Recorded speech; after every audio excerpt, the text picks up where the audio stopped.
So this is an 8-minute video. The major problem with Liza P. I love Liza P. I don't really see too many issues.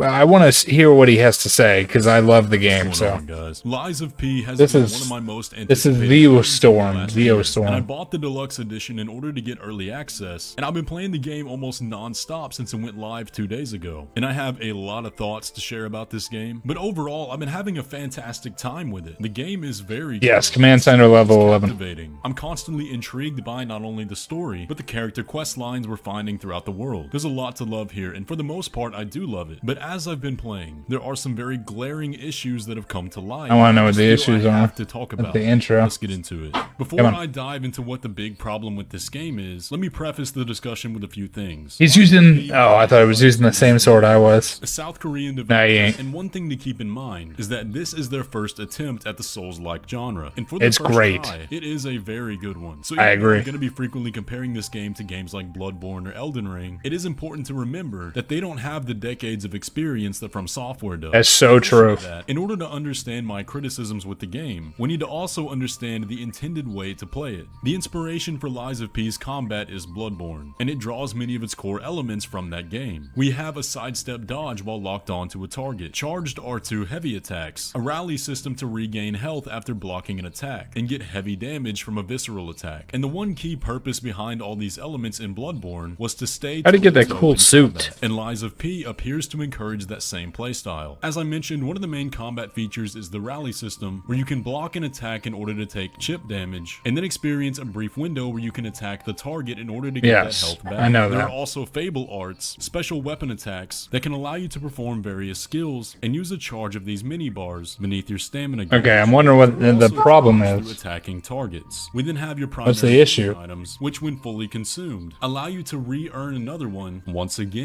General player speed. It's no secret that the player moves incredibly slow in Liza P. This can very much be felt in combat. When you're trying to counter an enemy or dodge an attack, the player cannot perform actions as fast as the enemies can. Yeah, I mean, that's true. Means that if you get caught by one attack from an enemy, you get pulled into a combo that one pulverized me too. Recovery time to get yourself out of it. And when some of these major enemies and bosses have anywhere from 5 to 10 sequence-long combos, it makes the player feel as though they don't have the tools to compete, which makes the game that's true, funky, slow, and unbalanced. Now notice how I wouldn't say unbalanced though. I'll be honest, I'm gonna disagree with this guy on a couple things. So I don't feel like it's unbalanced because as long as you're hitting your shots in a decent proportion, then you should be able to take out the enemy. Or if you're overpowered. But like if your level is higher than the level of that of the character that you're fighting against, obviously you won't have that type of issue. I mean, I did have the one problem with those two specific enemies that he did show, like where he took me down a whole bunch. Like with him, I actually didn't have too much of an issue with. But this guy, he has like he has an 8-time combo, I think it is, with 8 different moves that he uses all at one time. And then if you have to hit him right away with a heavy or with basic if you can. The reason why the game is made this way is because different enemies are supposed to be hit by different elements. So like this guy, I don't know what his weakness is. I think it might be shock. But you'd want to use shock against him to stun him, and that's where that would come into play. And bosses have anywhere from 5 to 10. They don't have the tools. In Liza P, at least for the first half of the game, they quite literally don't. After you get to the scrapped Watchman boss and finally defeat him. I also disagree with that because you can level up. I think 2 hours in, I had one of my weapons up to a level 4. So I don't know what he's talking about with that.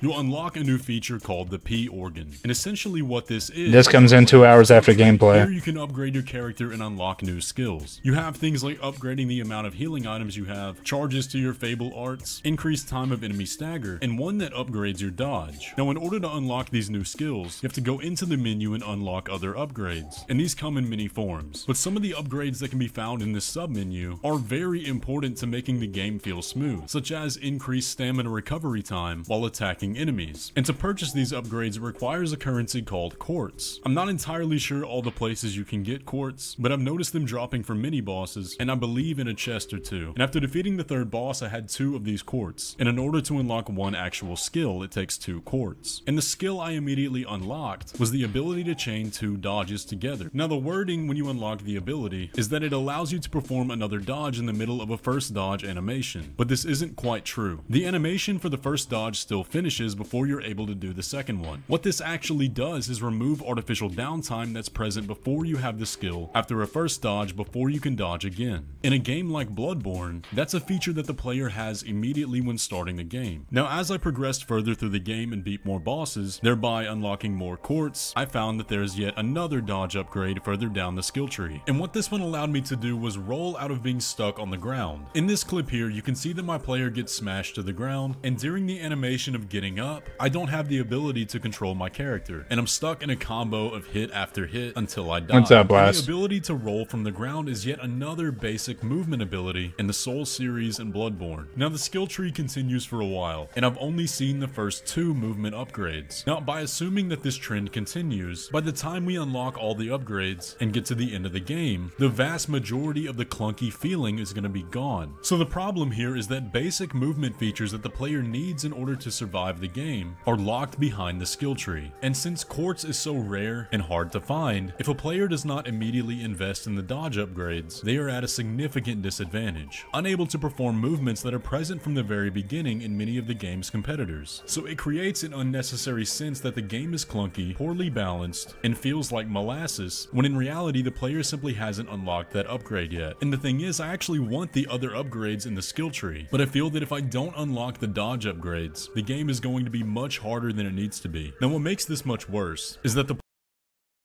I mean, he has kind of a point, but I feel like they did it on purpose. Yes, quartz is really hard to find. It is extremely hard to find, but I don't feel like it makes the gameplay sluggish.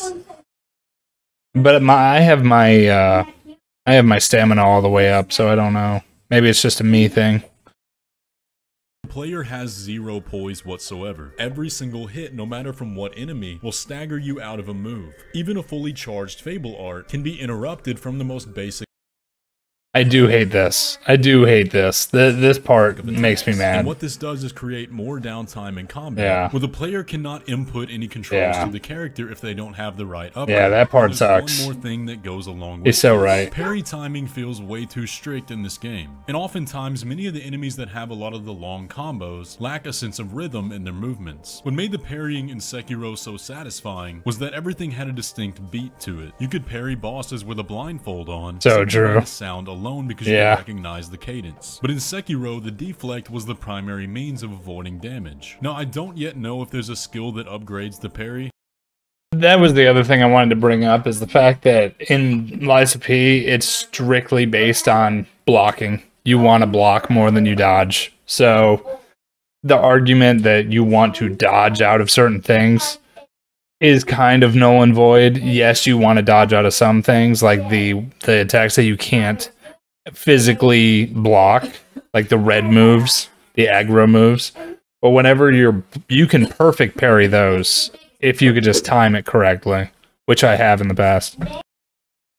But at least for the early game, the parry, like the dodge, feels underpowered and underdeveloped. Many attacks hit the player multiple times, so even if you parry the first hit, you'll still get hit again, even during the same animation. And this once again contributes to the game feeling clunky.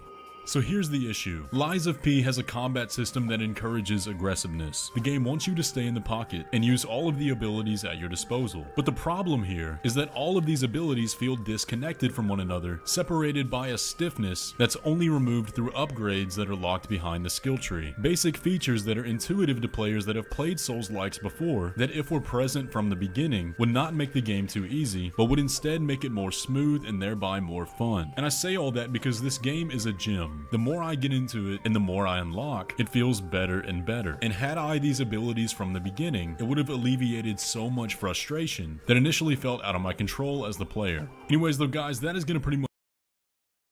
I mean, yeah, like he makes some good points, but at the end of the day, like, As you could tell, he was trying to dodge a lot more than he was trying to block. If he would have blocked on those, he would have just been able to parry. Like block, nope. And then even when he does the aggro move right here, he even gets hit by it, but he could block right there, and he doesn't.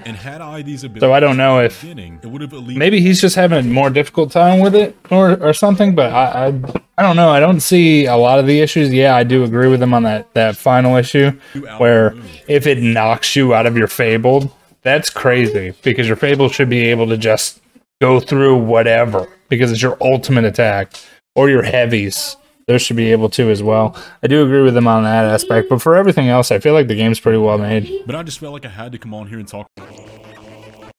Good video, man. You did a good job. Ziostorm.